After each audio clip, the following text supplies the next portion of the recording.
Happy Thursday, everybody. It is the Seahawks Fan Table Podcast, and I am Sam. With me, as always, is Zeb and Ross. Unfortunately, gentlemen, we are in three different locations. This is a new trend that we have to come back to. Damn it. Sad. It was so fun being in the same room, though. It was nice. It was nice. We literally could reach out and touch each other. We didn't take up that opportunity, but that's okay. We didn't do a lot of touching. Well, I tried to look away when you guys... We kept our distance. We kept it respectable. No, it was a good time being all together in the same room to do it.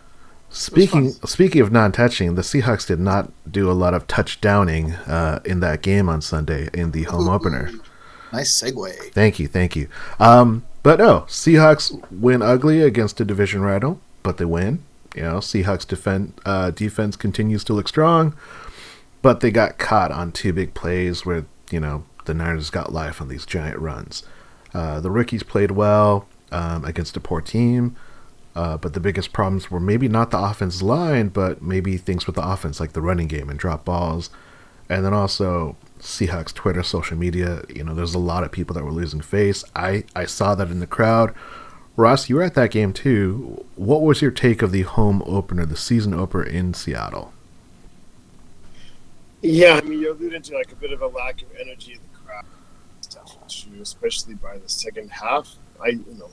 And part of me, I think it's partly forgivable because I think before the game, everybody thought this is the get right game, and it wasn't a sense of one, but it wasn't the get right game everybody was expecting. I think people were expecting a big blowout and everything was just going to go our way, and it was all going to come easy, and it was just going to be one big, happy party of touchdowns and humiliation for the 49ers again.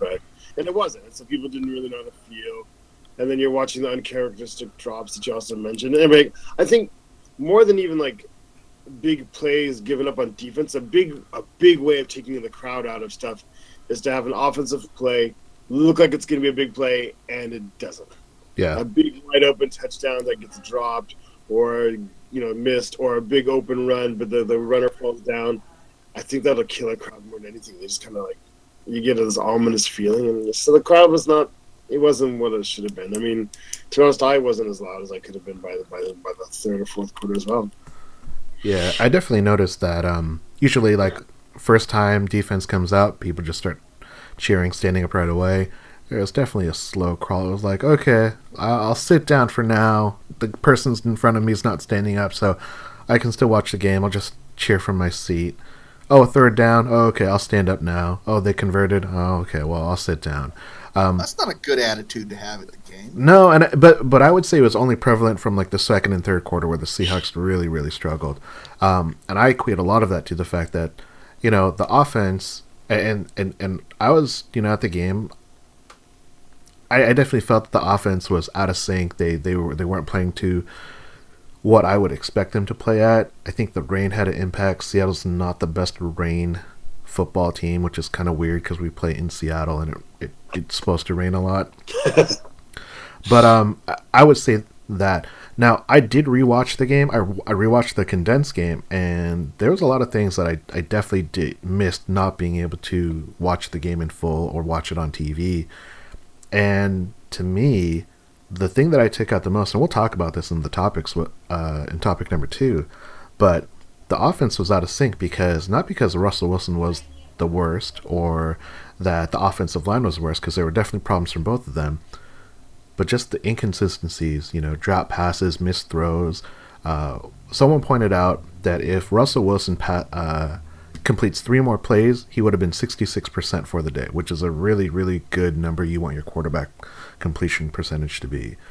2 of those could have been touchdowns. 1 of them could have been a first down converted on a third down play. So there's a lot of these nitpick things. And Ross, you and I, we talked about this because it's Thursday night. Usually we podcast on Wednesdays, and the Rams and the Niners played a really, really entertaining game. I wouldn't say it was a good game, but it was entertaining. It was fun.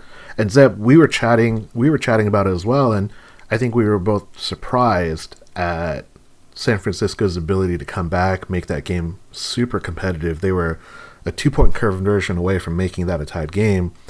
They had the ball, they got an onside kick, and they could have driven down the field if they had converted, and they could have won that game on a field goal. Yeah, I actually enjoyed watching that game. I know there was pretty much very little defense to be heard of, and that isn't necessarily conducive of a good football game. But to watch the game while I was working, it was super entertaining and helped me get through a otherwise pretty monotonous night at work. That's because we weren't there with you. Yeah, that's exactly it. But I wasn't sleeping on your sofa, so what's the point of even being there? But I think that brings up a good point, because that led to Ross and I kind of talking about, oh, well, how good are these teams? How good are the Rams? How good are the Niners? Seattle limited the Niners to 9 points with a really strong defense, but their offense didn't do much of anything. And then we went back and forth about, okay, well, our offense played poorly. Can you discount if the offense plays poorly and your opposing defense also plays poorly, where both of you aren't taking advantage of your chances, whether that's dropped passes or dropped interceptions or broken tackles or missed tackles?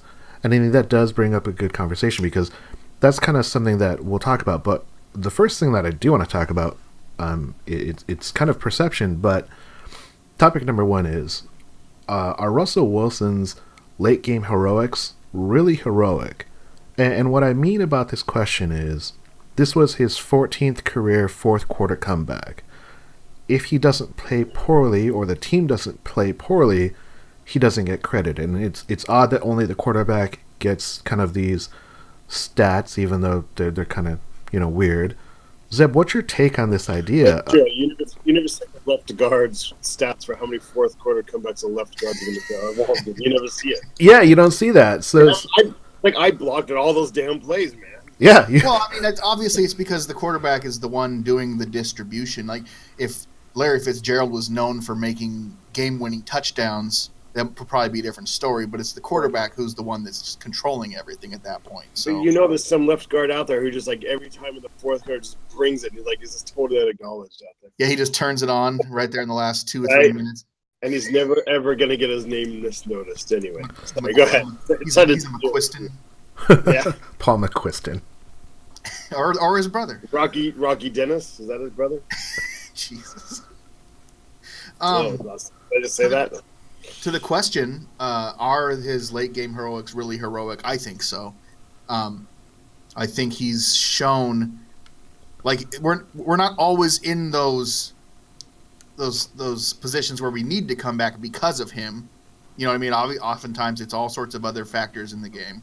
So when he does turn it on and you can see it, it's pretty obvious. You see, Russell's taken over. It's a very unique, uncanny ability that I think very few people on the face of the earth can do. So yeah, I think it's heroic. I really do. I think it is frustrating when you go, why now? Like, why couldn't this have happened earlier? Like, why make us wait through all that? But I don't know. I guess that's always kind of been the thing when it comes to a late game hurry up offense. All of a sudden, teams can move the ball when they couldn't. That's not unique to Russell or the Seahawks. So, but yeah, I think just when it comes to his comebacks, his late game heroics, I've personally never seen anything like it on the Seahawks. So, that to me, it's legit. It's something special about the kid, and hopefully it'll last his entire career. Yeah. What about you, Russ? I mean, you've seen these in person. You've seen them on TV. What's your thought about these late game comebacks? It's funny because I want to draw a comparison. Because there's somebody else in the NFL that gets credit for their late game heroics, and it actually kind of grinds on me. And I don't think if you say Andrew Luck, I'm gonna high five you through the waves right now, because that's where I would. It's Andrew Luck. It's high five. High five. I feel like Russell Wilson's like legit. Like Simmons in the fourth quarter when they're down, it's not because he's had a really, really horrible game. It's just it's been a grind of a game, and like they find it, and like that's Pete Carroll's philosophy. He wants it to be a close game by the fourth quarter, and then just to win it there, steal it at the end.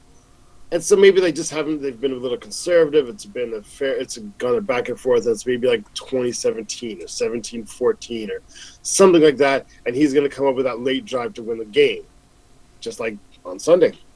Whereas Andrew Luck, I don't believe his are heroic because I know the worst egregious example was I think 2 years ago, might have been 3 years ago. It was a playoff game. Andrew Luck throws like 4 interceptions in the first half or first 3 quarters, and so the Colts are getting stomped. And so they come back and they win because he finally puts together some drives and things. But in that case, I don't really think it's heroic. Like, you wouldn't need that comeback if you hadn't played so horrendously terrible for the first 3 quarters. And I don't think that's usually the case in Russell Wilson's. I mean, there have been cases. Maybe the NFC Championship game against the Green Bay Packers. But even then, he had 4 picks, but like they were just off of Curse's hands every single time. That's nothing you could do about that. But Andrew Luck, he'll actually play terrible for 3 quarters, then play good for 1 quarter, get the win, and he was heroic. No, you weren't. You were not at all. You stunk. That doesn't count. If it's your fault you're down by that much, you should only get you should still get some credit because that is, there's something to be said as well for that. Like if it's just not been your day, like if you talk about that Green Bay Packer NFC Championship game, the other side of it. If you talk about Jermaine Kearse, there is something to be said for Jermaine Kearse going all of regular season, all of regular time, and failing all day long, having Russell Wilson tell him, "I'm going to go to you one more time," go to him, and he makes the catch because Super Bowl. I mean, that's amazing. That is great. But it's not the same as what Russell Wilson does seemingly week in and week out and bringing us back in what you would call, in the NFL context anyway, heroic. Yeah, that's when I thought about this topic and I thought about us talking about it, that was kind of the litmus test. Andrew Luck is a perfect example of someone who puts in his team in a position where they're always going to have to come back. Russell Wilson's team is always in contention, and he doesn't need to make like multiple comebacks in the 4th quarter. It's like he needs just 1 drive. And I was thinking about this, and I was kind of waffling because I was thinking, like, you know what? Is he not? And I definitely felt on the line of he is. And the reason is, it's really similar to what Zeb said, is where he's within 1 score. Defense, the way that the team is designed, they are set up to be in every competitive game. And Russell Wilson is in position to always win. And I think that's something that we as fans take for granted sometimes, because I have never ever felt that, oh, well, Russell Wilson he doesn't have it today. He's not going to make this comeback. He's not going to drive. To the point that when they had the game's go ahead touchdown to win to take the lead, I was annoyed. I was like really frustrated. I went to the game with my dad and I was telling him, I'm so annoyed. I'm so frustrated with this team because I know they're going to score. I know they're going to at least get a field goal. I know they're going to just march down the field. They're going to make it look super easy. And all of a sudden, Seahawks going to have life. It's going to be really, really frustrating because it's only going to happen halfway through the 4th quarter. And it's like a weird thing to be frustrated about. Oh, I'm so annoyed that my quarterback on my team is going to come back and make the game competitive again. How dare he? But that's what he does. And I think that's something that gets lost, especially when you think that you're going to throttle that team, and it comes out being a lot closer than anyone had anticipated. Did you feel it was missing last year? Last year I felt something was off the whole year, and I felt like Russell Wilson was kind of missing that ability, partly because of the injuries. But I would factor that 100% to the injury. Yeah, I mean, because you just get used to it. Like at this point in his career, it's a kind of a weird thing to count on, but that's what you sort of count on. Like Russell Wilson's going to get to the 4th quarter, halfway through, like you said, and he's just going to put the team on his back and he's going to go. And part of it's also like the play calling. You can see like the calculated risk. Like we're going to talk about this later, but they don't want to run the read option anymore as much with him anymore because of injury and things like that. And he's a little older. But when it gets to the 4th quarter, it's like, okay, they want to win the game using every other tool in the bag. If those tools aren't working, then it's the final drive. Then you can see him pull out the read option much more often, right? Yeah. Well, here's a question to you guys: in that Green Bay game, if the Seahawks defense had gotten that 3rd down stop against Green Bay, would you have been very confident that Seattle would have marched down that field and gotten at least a touchdown and attempted a 2-point to tie the game? I wouldn't say confident. But you would How they played, but it wouldn't have surprised me because I've seen them do it so many times. you would have definitely said, "Oh, okay, there's a chance, a reasonable chance that they could score finally, even though they've done nothing the whole game." Oh yeah, I always believe there's a chance. Like sitting at a desk 2 weeks later, I feel like Zeb does, but I feel like if I was watching the game and at the time, I would have just sort of assumed they were going to. It's just become that level for me. Right, you're just expecting it, and that I think is a really weird thing because we've had Seahawks teams in the past who are like, "Oh, they don't have it in the first quarter. We're done. This game's over." You know? Yeah, I mean, like Holmgren had a really good teams, but we've talked about this before. If you knew like by the third drive whether they had it that day or they didn't. Right, for sure. All right, well, Hasselbeck at his best was probably slightly better in my opinion than Russell Wilson, but the problem is he wasn't always at his best, and he had his off days too, and Holmgren had his bad game calls and stuff like that. And so literally, like I thought every single game by the third offensive drive, you could just kind of tell how it was going to go. There was very rarely a big comeback or a big collapse. That 2005 season was the only one where I really thought, like, wow, this team is really poised to make comebacks and really poised to be in every game. The years before 2005 and the years after 2005, I was kind of like, oh, if we don't have a lead in the fourth quarter, we're not going to win this game. And we blow the fourth quarter lead. Like I come to expect them to actually blow leads in the fourth quarter back then. So yeah, I'm glad we're not that anymore. I know, we're spoiled. We're spoiled, guys. Life is we hard. Are, because I mean, like a Holmgren era was a really was. We should really appreciate it. But the Pete Carroll era has been so amazing that it's lost some of the luster off of, or taken some of the luster off of Holmgren's era, which is sad because that was like our first taste of the Super Bowl and so on. Yeah. All right. Well, let's talk about topic number 2 because this is one that we have been going back and forth and we've been chatting about it online and on the website. Go to hawkscast.com. Check us out on Twitter, Seahawks Podcast. Topic number 2: can the Seahawks salvage their run game? Can they salvage their offense? So, Ross, we talked about this. We talked about how other elements of the personnel and the run game. What do you think? It's a really complicated question, really. We're hitting you hard and heavy. You are. I'm going to go in order of how it's written. Okay, so the running game is salvageable. I think Chris Carson is an up-and-coming thing. I think he's going to be like the bell cow from now on. And he's not a Marshawn Lynch type, but the similarity is the type that he seems to be the type that can most make this something out of nothing. Our offensive line isn't the worst ever, although I think at least one website does have it ranked 32nd. But there's still, it's still a work in progress to use a euphemism. So I think the running and again every game Chris Carson's going to trust his line more. They're going to trust him more because I don't think we always see it as fans, but a running back really does have to trust the line. When they get the ball, the hole's not always there. By the time they get there, the hole has to be open. So you have to kind of trust your line on that kind of thing too, to run to where the play is designed to go. I think that's going to continue to develop. The offense, excuse me, a little bit sick here. The offense as a whole, I mean, people are afraid to use their starters in the preseason. I think that's the big theme these days. People talk about, and I think September's not a great measure. I think they're going to get better and better and better. And the topic everybody's talking about, the Jimmy Graham thing. Either Jimmy Graham is going to get better integrated or he's going to get less time.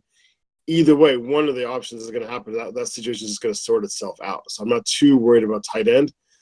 I really like what Luke Wilson's doing. I think Luke Wilson's underrated. I think Luke Wilson has kind of developed himself a lot. Like when he was a rookie and so on, he was just a receiving tight end. It was really, really fast. He can block. He can legitimately block. And this offense needs that. And so I'd like to see him out there more and just use Jimmy Graham as an offensive weapon. Remember Jimmy Graham's lawsuit with the Saints was whether he was an a wide receiver or a tight end. So why are we still trying to pretend he should be blocking in line? I mean, even though we're paying him that much, that's just a sunk cost. That's just how it's going to be. Use him what he's best at. So yeah. I think it's still salvageable. Yeah, I agree. I think the running game and the offense as a whole are both salvageable. I expect to see execution across the offensive line get better throughout the season. I don't expect them to come out this weekend and just be good, but I think with time, as long as everybody stays healthy, I expect them to get better, and I expect the execution overall to get better, just because that's the way it's kind of trended over these last few years with this team. I don't expect that to be any different. If the offensive line doesn't improve and we're still trying to run this same offense the way we're trying to run it right now, that could be an issue. I could see, if we're not seeing improvement across the line, if they start going to a more up-tempo spread type of offense, that could salvage the offense and the running game without seeing that offensive line improvement. But hopefully we get maybe some kind of combination of both. See the improvement we want to see and see them try some different things with the offense, and just I want to see them be willing to make the adjustments to be successful, because watching them do the same things over and over and having it not work is pretty goddamn frustrating. Yeah. I think the answer to both of the questions, can the Seahawks salvage their run game? Can they salvage the offense? My response is if. And I say if because the way that I view Seahawks being effective is through a combination of a few things. One is they can't rely on a fullback. Trey Madden is not a great lead blocker. I don't think the running backs trust him as a lead blocker. I don't think the running backs trust the line. And that means that you're not going to get these really great dynamic run plays. You're going to basically say, we're going to create a small crease for you, and Chris Carson, you're going to try and fit into it. Thomas Rawls, you have to trust that offensive line. If you don't, then you're gonna get caught behind the line. Eddie Lacy, you need a power back to run behind. You need a fullback to run behind. And if you don't have that, you maybe aren't going to be the best running back for us. CJ Procise, you got to catch the balls when you're giving. You gotta just one cut and go. You can't dance behind the line. So that's what I see as kind of the problem with the running game. And the way you salvage it is you have to decide, do you have the personnel to run with the players that you have? Chris Carson looks like a guy that can run out of the read option. He can run with a single back set, a spread set where there's multiple receivers and a tight end and just one running back. That's what I thought they were most successful at. Not only when they went to take the go-ahead score, but to run the clock out. They were not running with the lead fullback when they were running the clock out.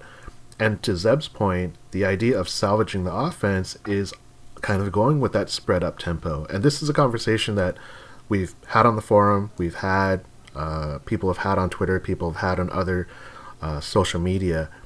And my thought is, our personnel doesn't match our philosophy. When you go spread and up tempo, which are two separate things, it means that you're trying to kind of keep the opposing team on their heels, and you're trying to make it so that it's really obvious where the defense is coming from. When you have a pro set where you have a tight end and a fullback, you have these issues where the defense can just stack the box, and all of a sudden, Seahawks are just running against 8 people in the box, and then if their receivers can't get open, Russell doesn't have anyone to throw to. So I would like to see a little bit more of what we saw in the fourth quarter. It doesn't have to be up-tempo. It doesn't have to be hurry-up. But use that personnel. Use a Luke Willson as a lead blocker and let Jimmy Graham run from the slot or wide out.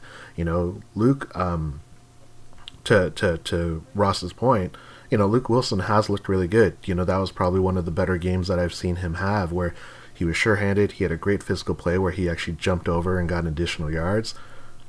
Those things they need to work on. It doesn't have to be no huddle. It doesn't have to be where they're trying to snap the ball with 20 seconds on the play clock.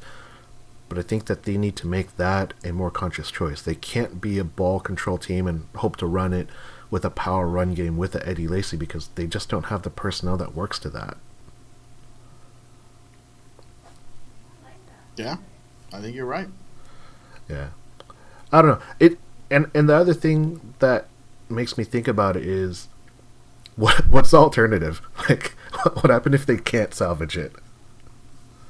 Yeah, I mean, then it's just a whole season of frustration and wasting a world-class defense, and not to mention all the weapons that we do have on offense, guys that we know have the ability to make plays, just wasting all that talent and all the opportunity, that would be super disappointing. And I think this is where one of the issues, or not issues, I would say, but one of our like approaches to the game is very different.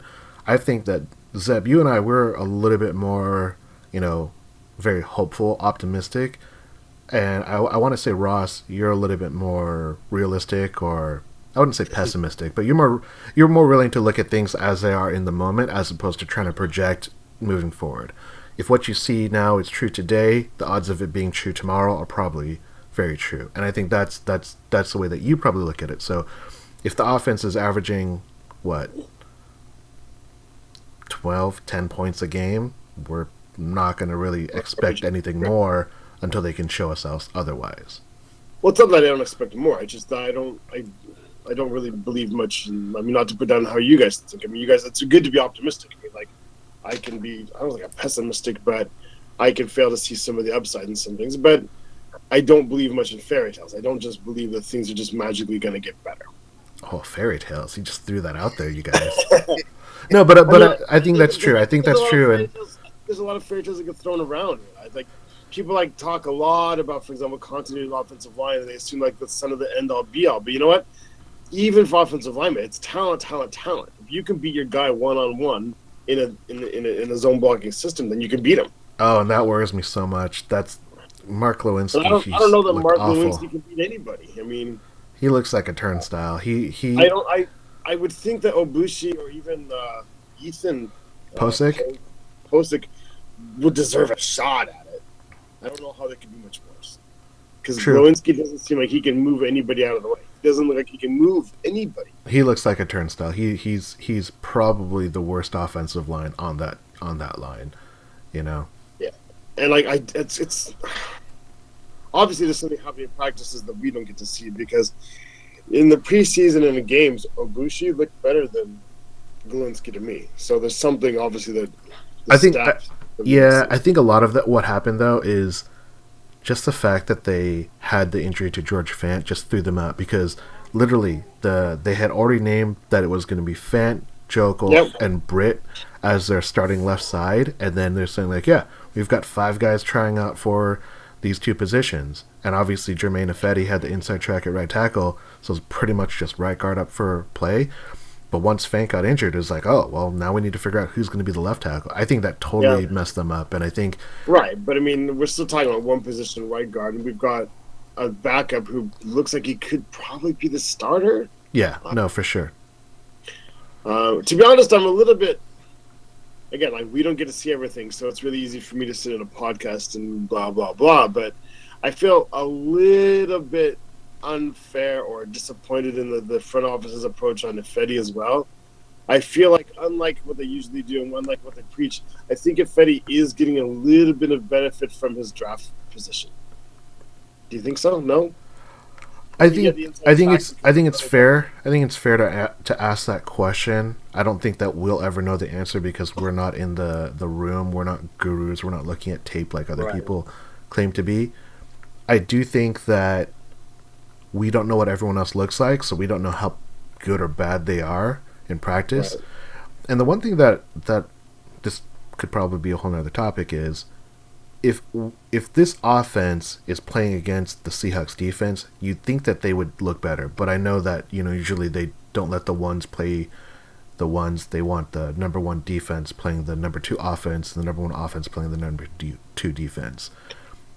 Also, the defense also might be just too good to even give them a chance sometimes. Normally, if you play against a better opponent, you become better. But you have to be at a certain level before that takes effect. If it's too much of a, if you played your video games at the super hardest level from the very, very beginning, you may never get anywhere. You know what I'm saying? You have to give yourself a chance at first. And I wonder if the defense is at this point is just so good in practice, doesn't give the offense a chance. I wonder.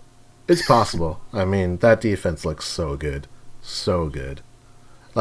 One of the things that people talk about is, how come you don't hear this guy's name called out? In defense, you pretty much don't. The one guy I do want to shout out to is Jeremy Lane. Jeremy Lane has played really, really well He played great in that game against San Francisco. He had a touchdown saving tackle. He played great in the nickel position. I was pretty impressed with his play when I was rewatching that game. I don't remember thinking about him much. He must have been pretty good. I mean, the defense pretty much dominated. They didn't really. I mean, except for the two blown plays when, especially David Bass, who's no longer with us, coincidentally. Yeah. Kind of missed. And a couple of people took Bobby Wagner took a bad angle maybe. But, I don't know, the defense just dominated. I thought, that was amazing. And so I was kind of encouraged to say today, actually, in the opposite way, to see San Francisco at times move the ball against the Rams. But the Rams don't seem to have a world-class defense this year. Yeah, and they have Aaron Donald, which is an all-world guy. But let's talk. That's really awesome. Yeah. Well, let's continue this topic of kind of the unsung, because that's our third topic. This is our homework corner. And the question is, who is your favorite unsung Seahawk? So, Zeb, I'm going to let you lead this off. I'm sure you're going to pick Effin Herrera. But who's your favorite unsung hero? So we're talking all time then. You know what? If you want to go in stages, current and previous, I would say you can. Well, I don't. Currently, it's hard. I don't feel like we have anybody who's unsung currently. I think everybody's pretty well sung. But I guess probably maybe KJ Wright might be the kind of more underrated, less accoladed guy. Like everybody talks about Bobby Wagner being one of the best middle linebackers in the game, and oftentimes KJ doesn't have his name mentioned. So I guess I'll go with KJ Wright for my current Hawk. All time, gotta be Max Strong. Yeah. And I don't know. Is he unsung? I don't know. Max Strong doesn't qualify anymore because he became a bit of a folk hero at some point. Right. He was pretty well celebrated. All of a sudden, in his 12th year or whatever, all of a sudden, he was everybody's favorite player. It was kind of weird, out of nowhere. Yeah. Because he was the guy that had been there all along, and he was the guy who, you know what I mean? He'd suffered through all the stuff. He was one of the few guys that were around for that long. It seemed like everybody sort of realized it all at once. All of a sudden, everybody's favorite player was I just remember going to the games, and all of a sudden everybody was wearing a Max Strong jersey. All of a sudden, everybody were suddenly loved Max Strong, and that's cool because fullbacks don't get any attention, they don't get any love, and it's awesome. I think the blocking for Sean Alexander definitely helped put him into more of the spotlight. So I guess it's reasonable, but still not sung enough for me. Yep. Let's sing him up. Sing his praises. Sing his praises. Praise him in the dance. Praise him in the song. I want to see an interpretive dance of Max Strong love. It's just going to be a lot of flexing. Awesome. What about you, Ross? Who's your unsung present-day hero and past hero? Present day. Again, man, the team has been so good for quite half a decade now that, like Zeb said, it's not a lot of people who are totally unsung, but I'm going to say Luke Willson in kind of the same way. Luke Willson, because he does so much that doesn't even get credit for, he's kind of transformed himself into more of a well-rounded tight end. It probably had to have hurt his pride a little bit when you bring in Jimmy Graham. You kind of get lost, right? When you bring in a legend to the same position, you're going well, what does that mean for me? But he doesn't complain. He's a cool guy. He just does it all. He's worked. He used to drop a lot of balls. Doesn't drop stuff much anymore. He's still just as athletic and fast. He's really worked to make sure that when he's an inline blocker, he's not a liability. I feel like he doesn't get credit for what he overall does now, even maybe by the staff, because I feel like they could be using him as well a bit more as well. I mean, do you remember the game 2 years ago? He had 3 receptions for 112 yards and 2 touchdowns against the Cardinals. Yeah, that's the same guy. That's the guy. That guy can do that. He can still do that. He has wide receiver speed. So, I don't know. I feel like he's a little bit not so much unsung, so much as underappreciated, I guess. So underutilized, maybe. Yeah. So maybe I'm changing the question around a little bit. Sorry. That's okay. Unsung all time. There was a safety named John Harris. I don't know if you guys have heard of him. Nope. He was the safety who was the other safety when Kenny Easley was the safety, was the enforcer, right? So if you're the other safety playing with Kenny Easley, it's really easy to get overlooked, right? And we had Dave Brown at the time playing cornerback, so we had some pretty awesome people back in the secondary. But John Harris one year had like 10 interceptions, right? And like 10 interceptions is a huge amount. And literally like nobody even knows who he is because Kenny Easley. And so, John, wherever you are, I remember you. Nice.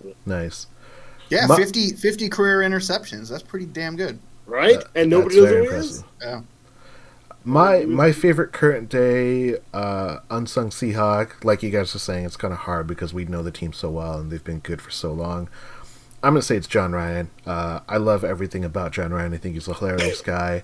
He's a punter, so he's already getting like additional unsung points because it's one of those things that unless he messes up, no one's really paying attention to it.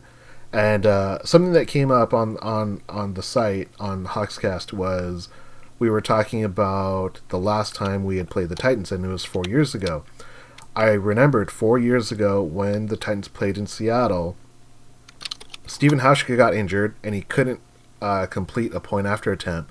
So John Ryan was going to kick the ball, which would have been his first attempts to get NFL points because he's a punter, and he had not thrown that touchdown in the NFC Championship game because this was a Super Bowl year, the year before. So he was lining up to kick the ball, and the holder, instead of being John Ryan, was going to be our backup safety, Chris Maragos. And Chris Maragos was a holder in college. He lines up, he gets the snap, he bobbles it, he kind of runs for it, and then he like tries to throw it, but he ends up just like fumbling it into the ground. And then the Titans come back and like run the ball. So I was reminiscing about John Ryan and his career, but he's my unsung hero because he's a punter. He does all the things that you want out of him. Most of the times he does exactly what the special teams ask in those situations, and he has a touchdown in the NFC Championship game. My all-time, I was actually having a really hard time with this because I just don't know who I would pick. So I went with Todd Peterson. He's the kicker. And the only reason why he came to mind, I joke about Efren Herrera, but Todd Peterson was the one guy who did not look like a football player, and that was kind of like a weird thing for me. And Todd Peterson looks like a guy that sells you like car insurance or homeowners insurance. Does not look like a football player. And then when you find out he's a kicker, it's like, okay, that makes a little bit of sense. But when I remember watching football in the mid-'90s, Todd Peterson was a kicker. He was always kicking field goals because the Seahawks teams weren't very good. He's the one guy that stood out to me. And, if you can consistently score points, I didn't play fantasy football back in the day, he seemed like a quality guy to have on your kicking roster. So shout out to Todd Peterson. I hated Todd Peterson. Why'd you hate him? Because I probably didn't know enough to know if I should hate him or not. I hated him so much, and I think it was because I idolized Norm Johnson, and so after he was gone, like nobody could live up. John Casey, Todd Peterson, Ryan Lindell, whoever else we had kicking, none of those guys. I don't know. I just always anytime they would miss, it was just like this awful thing. Like, how dare you? Like, I wish Norm Johnson were still here. That's funny. That's funny because that's exactly how I was like with Jim Zorn and David Craig. But like that's the quarterback position that actually matters, so it's more understandable. I've never seen anybody like get that like attached to it. And all the Seattle fans, more than most teams, seem to get attached to like their kicker, man. Like I don't know. I've been to quite a few other stadiums. I've never seen a stadium have so many like people wearing kicker jerseys. I had a Josh Brown jersey, and then he broke my heart. Yeah, a lot of people. Slave to the businessman. Hauschka's got a lot of jerseys out there. There's the occasional Efren Herrera because he's like a folk hero now as well. Well, he has a touchdown as well. He threw a touchdown. That's the only reason why I know him. But like Efren Herrera, you like it's funny because if you look it up, I think he had it's 2 or 3 career receptions. People make it out to be like every other game he was catching balls. Like it's like that one Monday night reception people just remember forever. It's weird. But yeah, I've never seen a stadium so full of kicker jerseys in Seattle. It's all about the folklore. Yeah, Hauschka and Efren Herrera and Peterson. See, I don't like Peterson because his name just sounds so punchable. Like, it's just like when you were in college, when you met like Todd Peterson in the cafeteria, that's just a guy you just instantly wanted to beat up. He had like a sweater tied around his neck, right? Like, oh man. if there was ever a player that I looked at and just saw him like that guy deserves to be punched in the face, it would be Brandon Kotu. I don't know if you remember that guy, but I remember the name. he was the backup kicker that Tim Ruskell held on the active roster like all year long, even though we had Josh Brown on the team, and maybe like they thought Josh Brown was going to beat some people and they were going to be forced to let him go, and they just wanted to have that kicker on stashed. But yeah, that guy had a very punchable face. That's a way to outrage your fan base. Apparently, yeah, in Seattle, don't mess People with your up in kickers. arms of two kickers, man. Like people, like it was like the end of the world. It There's was, only 46 active players anyway, guys. yeah, but that's a roster spot. Yeah, You know, and it people- wasn't a good team either. So it's not like, oh yeah, we're set everywhere. Yeah, but you would have thought like he'd opened up like a child molesting academy or something. Yeah, Screw him, man. Kill him. I don't know what crowd you were running back with that day, but I don't know if it was that Dude, bad. people were like up in arms over that. They were up in arms, but I'm not sure if it's that degree. But anyway, let's talk about our next opponent. So topic number 4. What do you know about the Titans? So they've got a mobile quarterback. They potentially will have a dual running back threat if Murray plays.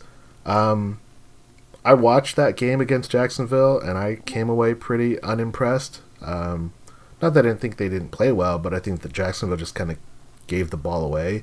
They had a bunch of balls. They had 2 balls that were batted at the line of scrimmage, and they just like fell into the Titans' hand. Gave them a short field. They converted.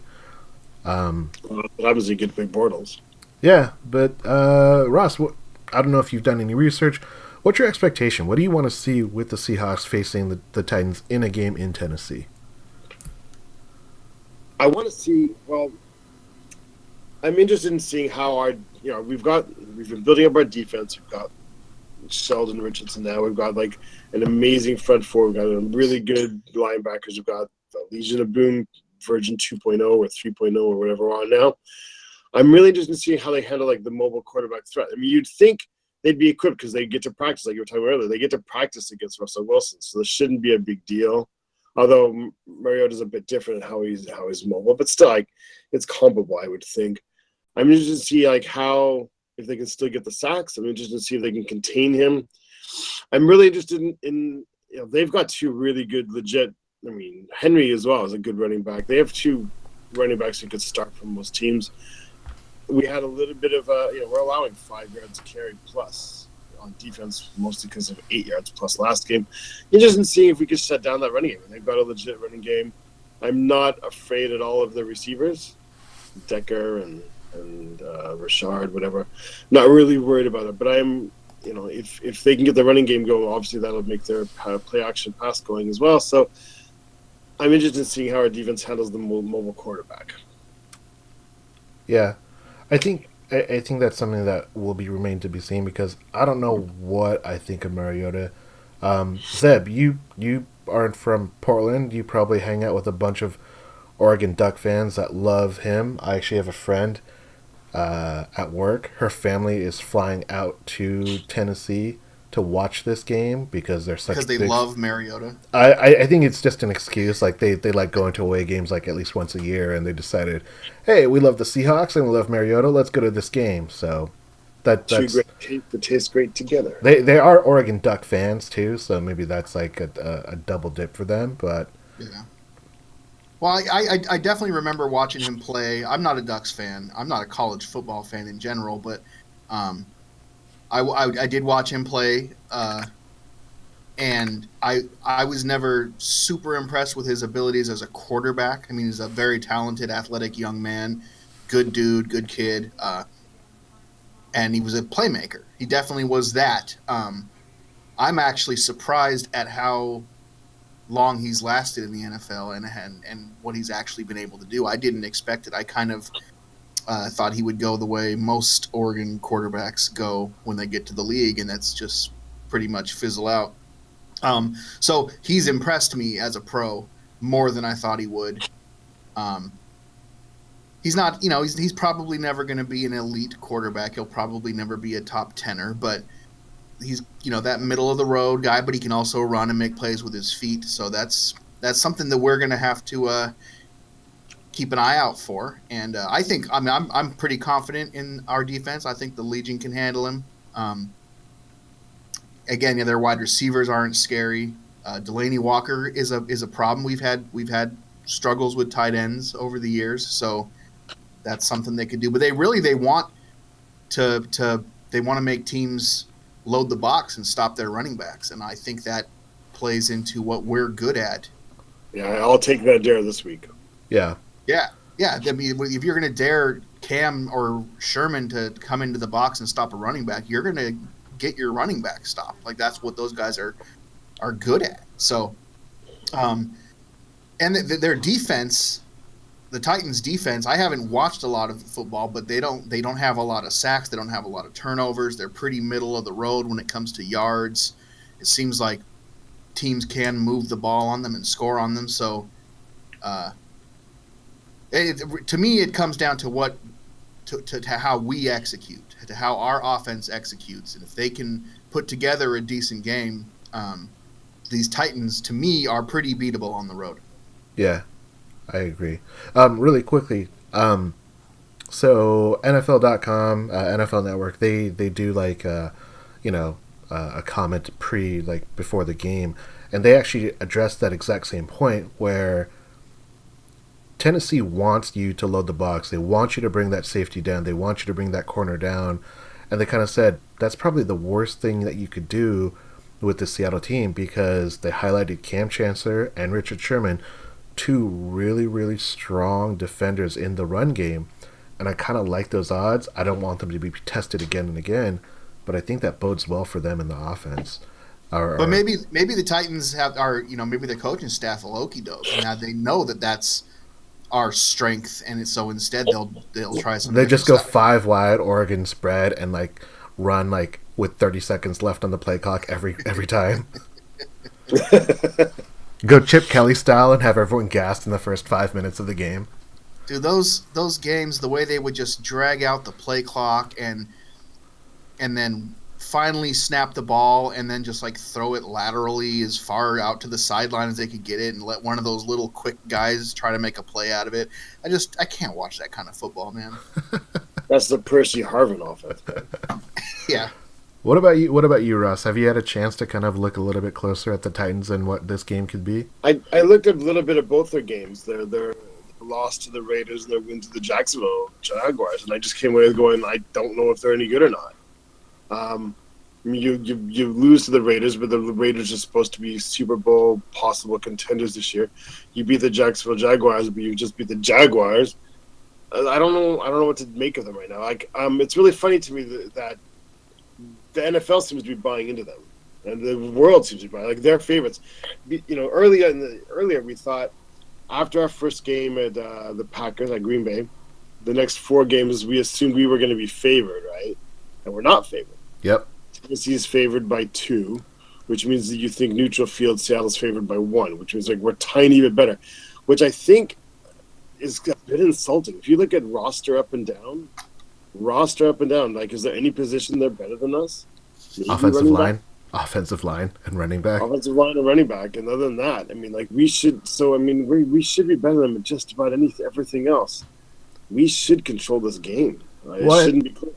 But it shows you. The difference is probably coaching staff. Their coaching staff has got their guys in a position where they're actually already performing kind of where we can expect to see them this season. And if we think we're supposed to be a 7 or a 7.5 on offense, and we're so far a 4, we're running behind things. And whether that's the players or the coach's fault, who knows? But we're behind schedule, man. We're gonna have to bring a bit more than what we brought the last 2 weeks to win. No, I think that's definitely true. And to your point, I think it's so early in the year, you never know what you're going to get. You had San Francisco that hadn't scored an offensive touchdown through 2 games. They looked terrible. Their defense looked terrible. But they played Seattle pretty well, all things being said. And then here they are in game 3 at home, and they lose, 41-39 or something. It was a 2-point game, and they had scored 5 or 6 touchdowns each. And it's this crazy offensive explosion. And I think that says more about those teams not being that great versus Seattle, who limited teams on scoring, because that's a lot harder to do in the NFL the way the game is designed.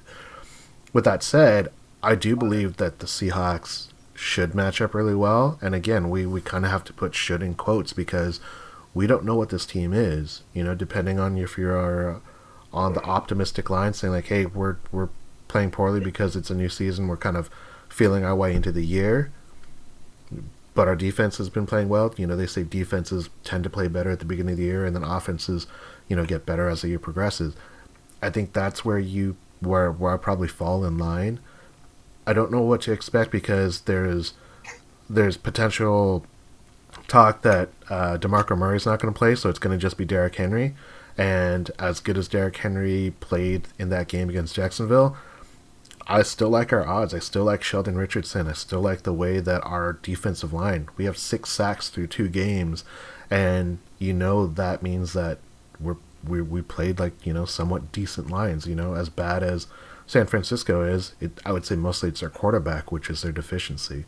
So that's what I know about the Titans. They look like they could be a good team, but I think it'll still be a good chance for Seattle to really show, like, you know, who they are this year.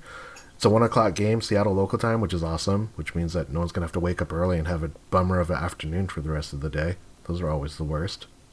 Yeah. I like the early games earlier in the season. I know you do because you're in a different time zone, but for like Zeb I'm going to wake up at 5. The game's at 5 o'clock, 5:30 in the morning, man. Like, it sucks. Yeah, that's bullshit. And it's either, and it's, you know, like, and I typically can't resist watching the early games. So basically, I have to stay up all night. So I stay awake until 8:30 in the morning to watch the whole game. But I'm so tired that I can't really remember the game after watch it again later anyway. Well, hopefully it'll be a great game, and you want to watch it like 2 or 3 times. Yeah, I mean, it's hard, man. You watch those early games; they'll start at 2 o'clock. Yeah, I need to get the NFL to kind of schedule things a bit more in my time. So they're playing the first London game.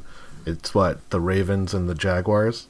I like those because those start like at 10 o'clock at night for me. It's awesome. So that would be tight. I would love to watch 10 p.m. football. So that game, I think, is awesome. A 6:30 morning Seattle time start. West Coast Welcome to my world. I'll see none of that game. Yeah, I will. That game doesn't exist. After daylight savings time ends, like when this time shifts over, that's like late games are at 6 o'clock in the morning. So that's not bad. Yeah. Final thoughts on the Titans. Is Mariota essentially the same thing as Jake Locker?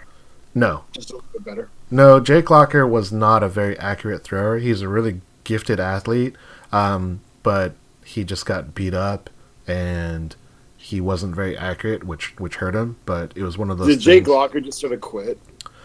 No, I think that the offense, like, he had a winning record in the last year that he played in the NFL. He was like 5-4. He didn't play the whole season. Right. But then he just kind of quit. I think what he realized is, like, you know, he I don't want to say quit. I don't want to speak for him because I do think Jake Locker was a good quarterback, but I think he played in a bad system. I think he played in a bad system, and he was with the bad team. You don't hear about that very often, like a quarterback at that point in their career, like, and he wasn't bad. He was fine, and then all of a sudden he's like, I'm done. I'm out. Yeah, I mean, he could have been like Ryan Fitzpatrick and, like, you know, Brandon Hoyer, these guys that get to jump around teams. Like Rick Meyer, man, hung around for like 18 years or something.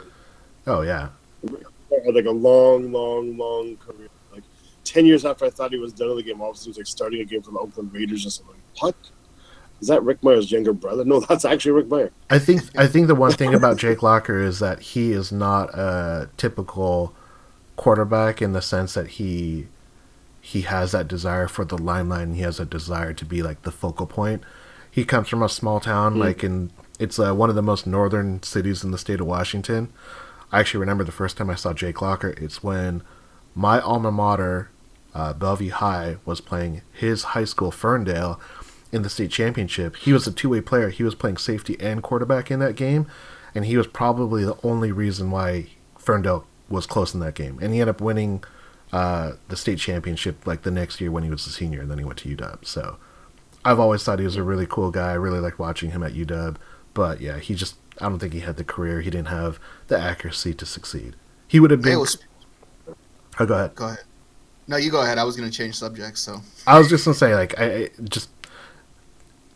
If you So have I'm just like bringing a random past people. if you have the choice between an accurate quarterback with a slightly weaker arm versus a quarterback with a really strong arm but super inaccurate, the quarterback that's more accurate is going to win more times than not. That's why Sam Bradford's still in this league. Yeah, I Right, agree. but then you have to, there's like a minimum arm you have to have. Like, you can't be Austin Davis and stuff. Austin Davis is pretty accurate. Matt Hasselbeck made a career out of being a noodle-armed, accurate quarterback. Yeah, Yeah. but I mean, And I'm not saying that Yeah, like the whole league is filled with these kind of guys, but these are the guys that have a greater chance to succeed. All right, we'll let Zeb change us Yeah, off topic. Zeb, where are we going now? I was just going to say, if we're talking Tennessee Titans and the University of Washington, we can't not mention Benji Olson. So shout out to Benji Olson. That's a old throwback. That's like the Steve McNair's Tennessee Titans, right? Yeah, Wow. probably right That around is. there. So here's Maybe the a thing. little later. So when I started playing Madden football, it's when Eddie George was on the cover. I probably played earlier Maddens, but this is the one I remember the most. Eddie George was on the cover, and then I wasn't a big enough Seahawks fan, so I would just play with the Titans because they were like the team on the cover. And I would try to always trade for Seahawk players on to Tennessee for whatever reason. But I remember a lot of those players back in the day, like Eddie George. It was like he was the cover guy. He was the guy you wanted to play as. Yeah, he was great. do you think anybody in the Titans organization knows what a Titan is? Because, like, if you actually look at the mythology of the Titans, it's probably not what you want to name your football team. Well, you say that about the Giants too. Well, Giants are just Giants, but Titans are like actually like they're not. Yeah, in Greek Titans. mythology. The Titans- You're talking about like Greek mythology Titans? Yeah, Yeah. exactly. Those are bad That's- dudes. Maybe that's what they like- want though. Well, I guess. I mean, like it's not. It's. I mean, they're not just bad. They come to a bad ending. Yeah. Well. Anyway. All right, moving on. All right. No questions today, but we do talk about fantasy. So fantasy, we're not doing so hot in our league with the three-step drop, but it's early. It's week 2, which leads us to a fantasy update. Can your fantasy season be done in week 2? I know mine is, at least in one of my leagues, because I have David Johnson, and I don't think I'm going to be able to recover from that. But what about you guys? Are you guys holding stout strong through week 2? How are you doing? I'm 500. I'm 1-1. I expect that trend to continue throughout the season. Probably end up at about at or around 500, maybe 5-8 or 6-7, something like that. Okay. What about you, Ross? This is the way it goes. I don't know what else to say. That's what happens. Zeb forgets about his bye weeks. Wow. I don't know. Like I don't want to brag, but I do because like last year really sucked, and this year I'm doing pretty awesome. I have way too many teams, but I have 7 teams this year because there was teams I thought I was going to be able to retire this year, but they made comebacks by being reincarnated through our website. And then I had to add a couple more leagues because we had new ones that were related to our website. So I have 7 teams, but I've only lost a total of 3 games between them all in 2 weeks. So Yeah. I'm Check doing this. better. Check this out. Ross and I are playing in our non-podcast league in his league. I call it his league because he invited me to it, and Foosball. he had like. I had like a .02 lead, and he had Golden Tate going into the game. It's a PPR. Golden Tate could have had a negative 12-yard catch, and he still would have beat me. It would have won. he texted me, "I just beat you in fantasy." I'm like, "Well, I'd hope so," because it wasn't like, "Oh, I needed 10 points." It was like he needed less than a tenth of a point. He needed to catch the ball and not drop it. Yeah, it was quite hilarious, and But that's the same league, though, that the week before I lost by .14. So, I mean, small victories. hey, get back to 500. I'm not even 500 in most of my leagues, so I can't even complain. I'm jealous. I'm 2-0 in the league you invited me to, your auction league. I'm 2-0, which is really good because I was humiliated last year. I think I won 2 games all of last year in that league. Yeah, I think it's a weird fantasy year. But with that in mind, do you guys have any great comebacks in your fantasy leagues? Any stories you want to regale us with real quick? Last week I had a failed comeback. I lost by .14, but I started Monday night down by like a ridiculous amount, and I was coming back. I can't remember. I can't even tell the strikes. I can't remember what team it was, but in the end, Drew Brees threw to the wrong guy, and so I didn't win. So my failed comeback. Literally, if they had just thrown to one other guy for one more catch and a half yard, I would have won. I don't remember anything awesome ever happening in fantasy football.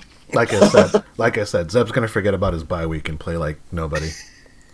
I'll do it. Like, I'll do the things, but it's just it never works out. So, all right. My best comeback ever was when I had, I think like a defense playing against the Patriots, I think it was the Patriots, and Doug Flutie was the quarterback. It was like end of the game. The game's out of control already, and for whatever reason, the Patriots are up. They're winning, and they decide that they still wanted to throw the ball, and I was down by 2 points. And this was before teams a lot of leagues would do fractional points. Right. And on the last play, it's like time's taking down. They're not anywhere close to like scoring range or the red zone, and they decide to throw the ball, and the defense gets a sack, strip fumble, recovers the fumble, and then I win by a point. By not even a point, because that's all I needed, and I got 3 points from my defense, and that helped me win a game. So Sweet. That happened like really early, like in fantasy, when like it was really crazy back then. But yeah. All right, now we got some predictions. So we kind of forgot to do this last week, so we need to make a point of it. Predictions, final score: Seahawks or Titans? What's your score? Zeb, let's start with you first. I'll say we win 24-17. Okay, Ross.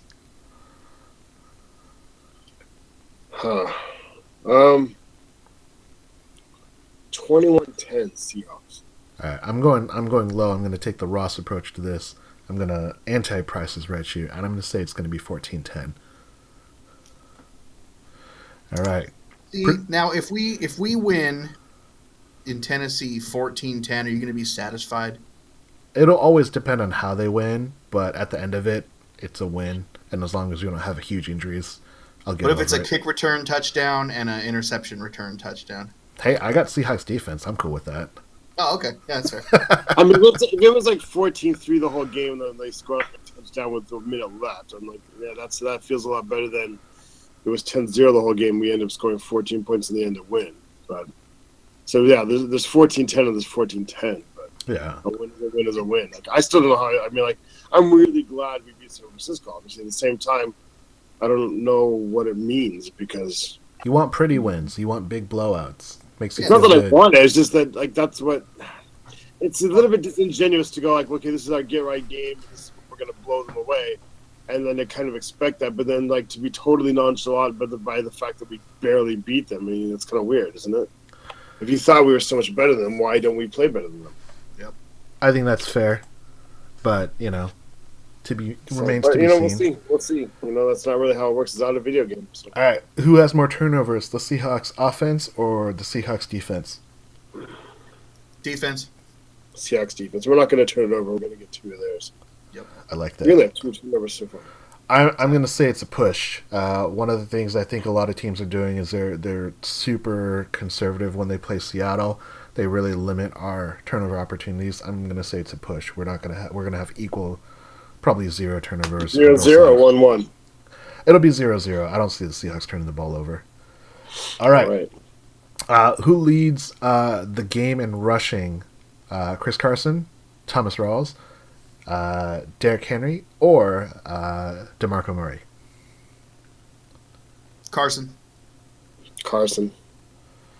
I'm going to say Henry's probably going to lead the game. I think that they're going to run the ball a lot more. I don't think that means they're going to win, but I think that they're going to try and get him more involved. I don't think Murray's going to play. And then who's the leading receiver at the tight end position, Jimmy Graham or Luke Willson? Jimmy gonna get right this week. Ooh. Willson. Wilson? Willson. I'm not sure Graham's going to play, man. I know, that's the thing. He didn't practice today, and he didn't return to practice. If he doesn't practice tomorrow, he's probably not going to play. I think by default Willson will probably lead the tight ends in the. Man, if Graham's not like 103%, I think they might sit him like on purpose. I would not be opposed to that at all. I wouldn't either, honestly. But here's the thing, and here's like the big. If Graham sits and Willson plays and the offense blows up this week, what does that mean? I think that means that they have a design, and whatever Luke Willson was doing, they need to make sure that Jimmy Graham's doing the same thing. Otherwise, but he can't. He can't do the same thing. He cannot block. Well, it depends though. It depends on either killing it in the running game or they killing it in the passing game. Because if, like you were saying, let Luke Willson be your lead tight end blocker, and then let Jimmy Graham run out in the slot and let him be the receiving guy. Right, but you can't tip everybody up just with who's in the game. You know what? He's 6'8". Like if he's on the field, they're going to tip their play. Yeah, I mean, but I get what you're saying. It's a good question to have. Hopefully we get to talk about it next week. Yeah. All right, last question, last prediction. Who's going to have more rushing yards, Russell Wilson or Marcus Mariota? Super Mariota. No, it's Willson because they're starting to show some.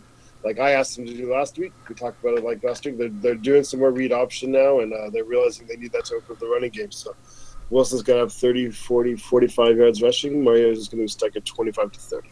Mariota's going to get a lucky break and end up with 5 more yards than Russell.